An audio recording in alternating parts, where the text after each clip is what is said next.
સારા કામ કરતા રહો, ભલે લોકો તમારા વખાણ ન કરે, કેમ કે અડધાથી વધુ દુનિયા ઊંઘતી હોય છતાં સૂર્ય ઉગે છે.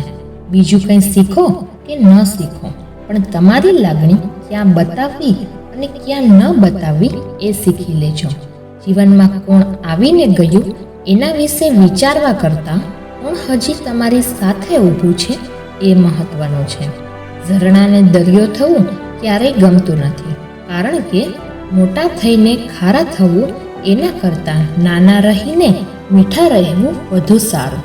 લક્ષ્ય સાચું હોવું જોઈએ, કેમ કે ઉદય પણ રાત દિવસ કામ કરે છે, પરંતુ તે નિર્માણ નહીં, વિનાશ કરે છે. સાચો સંબંધ એક પુસ્તક જેવો હોય છે.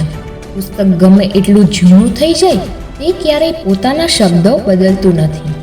જ્યાં સુધી કિસ્મતનો સિક્કો હવામાં છે ત્યાં સુધી નિર્ણય લઈ લો સાહેબ, કારણ કે જ્યારે નીચે પડશે એનો નિર્ણય સંભળાવી દેશે. મને એવી ક્યાં ખબર હતી કે સુખ અને ઉંમરને બનતું નથી. પ્રયત્ન કરીને સુખને તો લાવ્યો, પણ ઉંમર રિસાઈને ચાલી ગઈ. જો આ વિડીયો ગમ્યો હોય તો લાઈક કરો, શેર કરો અને મારી ચેનલને સબસ્ક્રાઈબ કરો.